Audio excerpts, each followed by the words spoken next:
First piece is called Faith.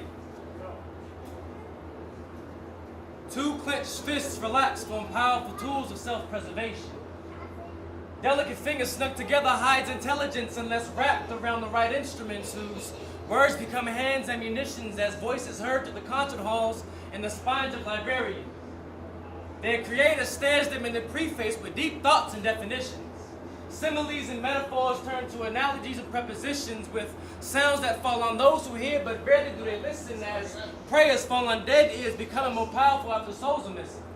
Waiting till past tense to learn from their lessons. You no longer being here forces me to count their blessings like thank God I'm alive today. But when is it too late? Too late to pray for a better day when yesterday you had the cash to change today. But your mind's memory banks crash from ramming the fate. And sticky situation caused with clammy hands too adhesive, thinking it's okay last minute to pray. But at ease, soldier of God, the situation was placed at your feet in the first place. You rather wear it as a shoe or give it the boot. You're not forced to change if you don't choose to. You choose the life you do or don't choose you.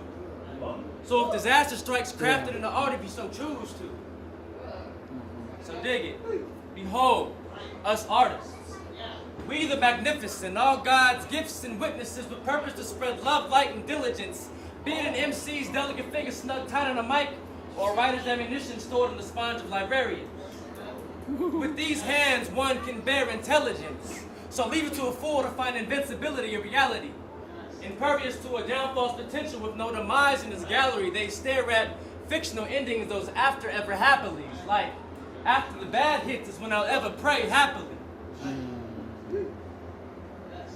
And as the Creator stares at us with cast judgment, rapidly we quick fall back to stored prayers of forgiveness. And put it bluntly, you only pray when shit hits the fan and never care to be thankful and meditate on the good that's happened. Or it's too late, or you're at your end. So my suggestion is don't wait last minute to get these hands clamped in. Faith is a free ride. Don't be afraid to go all in. Just think about it. If love don't cost a thing, then how cheap is a blessing? Thank you.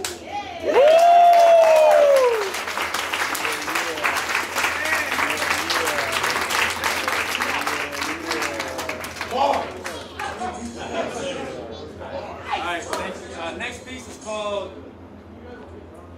Sandpaper. Sandpaper. After blood, pain, sweat, and tears, it's gonna take a couple of years for the scars to disappear, but do they ever vanish?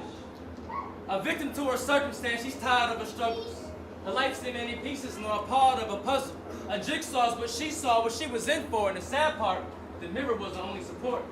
The cuddle or a hug is all she really needed, but the man she retreats to was constantly mistreating. Beaten and bruised, she can't take it anymore. It's like she was the playoffs and he loves playing sports. See, I don't get it. Yeah. How do you deliver hands when you're a man? Her body is a temple, that wasn't part of the plan. She's delicate to the touch, but tough enough to withstand the hatred that you spew when you're the broken man. I'm just saying.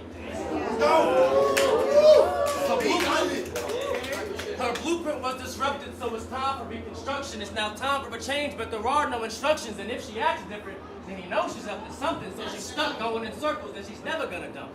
Now, ain't that something? Look at what some conditioning can do. Old habits die hard, but let's hope they die faster than you. You say it's tough love. This man has you shackled, it's damn near voodoo, so you bend to his wind, your own will misconstrued. You say it's tough love, but these sandpaper hugs will smooth you. Just listen. Your beauty, it is braille. So these sandpaper hugs will make your definition fail. See, he silenced you. And your braille's turning goosebumps. You want to scream out, but your mouth is bruised shut. So your only cry for help is recited with a shrug. Hey, what's up, ma? Nothing much. After blood, pain, sweat, and tears, it's gonna take a couple of years for the scars to disappear, but do they really vanish? It may seem outlandish, but she wanted them to stay like all along. She had planned it, these permanent marks engraved in the dermis of her soul on her many lessons of new and of old. But she now bounced back with the skin like stone and the double strength of a healed broken bone. But how do you condone? Life was constantly mistreating, but she's used to the punishment, afraid of her demons, of a man that says I love you and actually means it.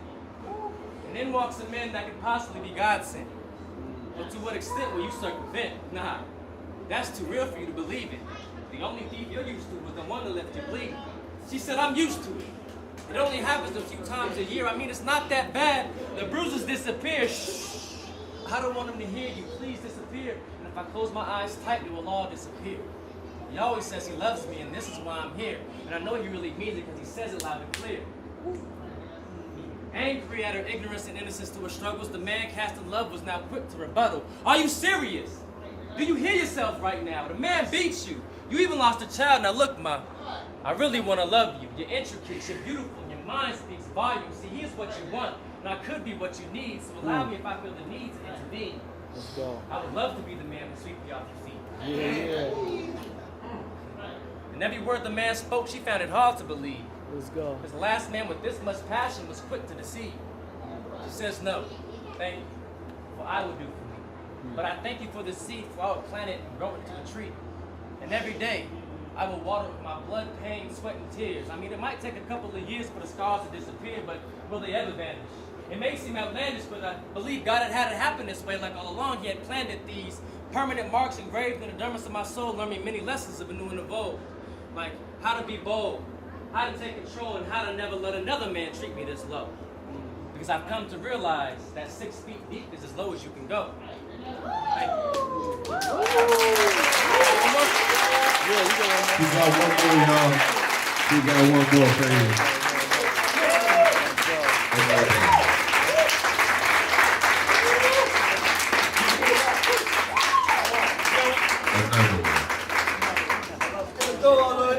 My last piece is called United. United.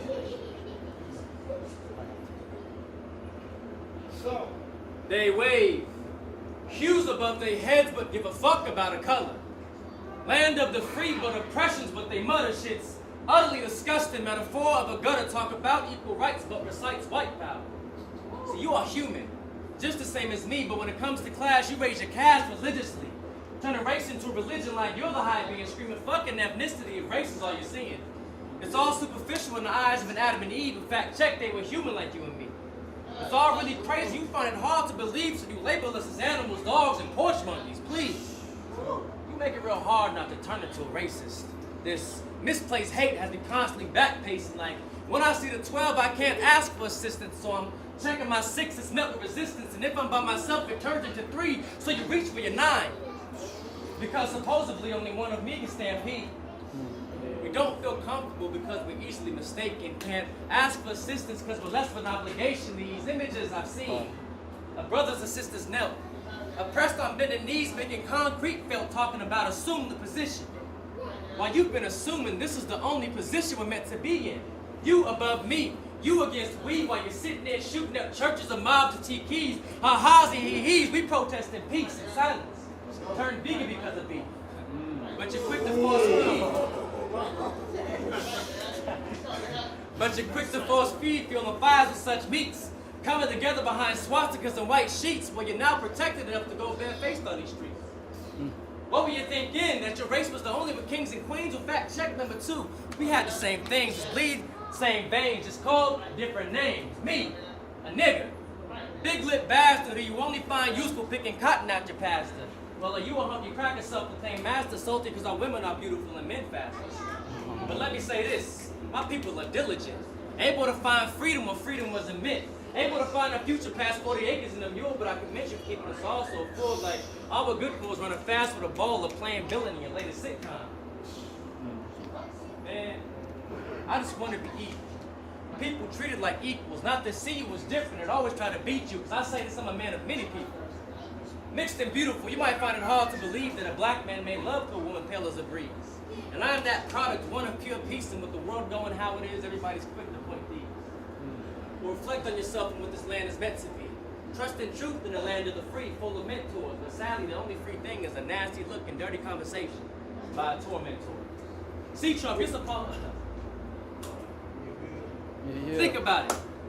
We were alive to see the first black president of a nation. But not the first of color. But not the first of color. See, everyone before him will hue of another. Red, pale, gray, white, and now an orange newcomer. And ever since then, shit's been hotter than the summer. See, Trump, you're supposed to promise love each other. But you're slow until you're put into the hot seat, knowing damn well you live for these memes and can't wait to recite tweets. But only when it's time for a hero to be seen. Sitting high and mighty in that toupee, knowing damn well you're too paid from these tax evades. Knowing damn well that your sincerity is forced while you copy and paste. And leave it to a white nationalist to say point these instead of reaching to my pocket and I pull out these. My peace sign morphs into a thing and then into a fist, screaming power to the people, no matter who it is. We hit, and you miss to the point of a peaceful assembly. The peace acts turn to violence because it's quicker to memory. But I digress. Man, I just wanted to be loved. Kendrick said it best, God placed us here to love. We should all have the ability to go back and make some. With love at my back, I'm feeling pretty protected, but you have this ability to make me feel naked. You know what they say, no glove, no love. Take these gloves off and let them know what's up. Because your mind is going to support all you do is hush up. Unite. Thank you. Give it up for my boy Twosense, y'all. Crazy with these bars, man. Real crazy. Rose, anything else you want to say?